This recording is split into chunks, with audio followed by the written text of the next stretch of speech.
బులెటిన్లో breaking news చూస్తున్నాం. తెలుగు రాష్ట్రాల్లో సంచలనం రేపిన వామన్ రావు దంపతుల హత్య కేసులో సిబిఐ విచారణ కొనసాగుతుంది.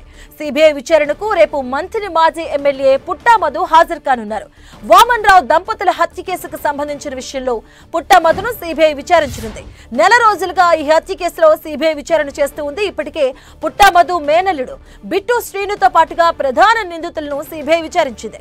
హత్య కేసులో మధు ప్రమేయం ఉందంటూ వామన్ రావు కుటుంబ సభ్యులు ఆరోపిస్తున్నారు. సిబిఐ విచారణలో మరిన్ని విషయాలు వెలుగులోకి వచ్చే అవకాశం ఉంది.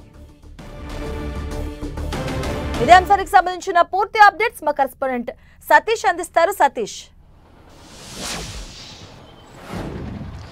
హైకోర్టు న్యాయవాద దంపతులు గట్టు వామన్ రావు నాగమణి దంపతుల హత్య కేసును సిబిఐ నెల రోజులుగా విచారణ కొనసాగిస్తుంది. సెప్టెంబర్ 18 నుంచి సిబిఐ ఈ కేసు దర్యాప్తు మొదలుపెట్టినటువంటి మొదటి నుంచి కూడా ఇటు గట్టు వామన్ రావు సంబంధించినటువంటి మొదటగా కుటుంబ సభ్యులు ఎవరైతే ఉన్నారో గట్టు వామన్ రావు తండ్రి గట్టు కిషన్ రావుతో పాటు మరొకసారి వారి కుటుంబ సభ్యులను సిబిఐ మొదటగా విచారణ జరిపింది. దీంతో పాటు సీన్ రీకన్స్ట్రక్షన్లో భాగంగా హత్య జరిగినటువంటి ప్రదేశంతో పాటు ఇటు మంతని కోర్టు నుంచి అదేవిధంగా హత్య జరిగినటువంటి ప్రదేశం కల్వచర్ల వరకు కూడా ఈ సిబిఐ విచారణ చేపట్టింది. దీంతో పాటు ఇటు వామన్ రావుకు విరోధులుగా ఉన్న వారిని కూడా విచారిస్తూనే అదేవిధంగా అక్కడ ఉన్నటువంటి వారిని ఎవరైతే సాక్షులుగా ఉన్నారో వారిని కూడా సిబిఐ విచారణ చేపట్టింది. ప్రధాన నిందితులను కూడా సిబిఐ విచారణ కొనసాగించడంతో పాటు ఇటు కల్వచర్ల రామగిరి ఎస్ఐతో పాటు మంతని సిఐ వీరిని కూడా సిబిఐ విచారించినట్లు తెలుస్తుంది. వీరి విచారణ కొనసాగుతున్న నేపథ్యంలో మరొక వైపు మొదటి నుంచి కూడా వామన్ రావు కుటుంబ సభ్యులు ప్రధానంగా మంతని మాజీ ఎమ్మెల్యే పుట్టా మధు పైన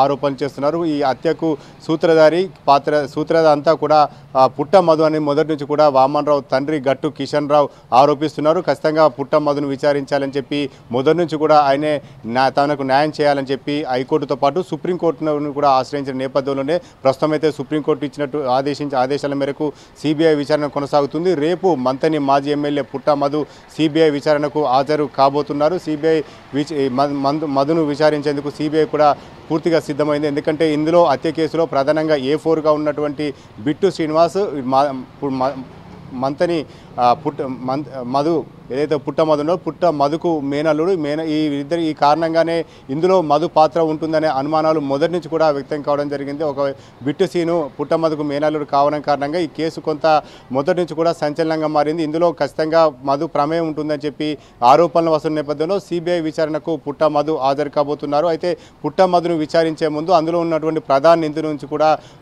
సిబిఐ కొంత ఆధారాలు సేకరించింది. మరొకసారి నిందితులను కూడా విచారించింది. వీటితో పాటు ఇటు పెద్దపల్లి కోర్టులో ఉన్నటువంటి ఈ కేసు సంబంధించిన ఫైళ్లను కూడా పూర్తిగా క్షుణ్ణంగా పరిశీలన చేస్తున్నటువంటి పరిస్థితి. రేపు సిబిఐ విచారణకు పుట్ట మధు హాజరు కాబోతున్నారు. ఈ పుట్ట మధు హాజరైన తర్వాత సిబిఐ ఎటువంటి ఆధారాలు సేకరిస్తుంది, మొదటి నుంచి కూడా పుట్ట మధు పైన ఆరోపణలు వస్తున్న నేపథ్యంలో ఇందులో కీలకంగా పుట్ట మధు మేనల్లుడు ఈ హత్యలో నిందితుడిగా ఉన్నటువంటి నేపథ్యంలో ఈ హత్యకు సంబంధించినటువంటి ఏదైతే ఓవరాల్గా ఉందో ఎపిసోడ్లో పుట్ట మధు పాత్ర ఏంటనేది మాత్రం సిబిఐ విచారణలో బయటపడే అవకాశం ఉన్నట్లుగా తెలుస్తుంది. Madhu, right, thank you Satish.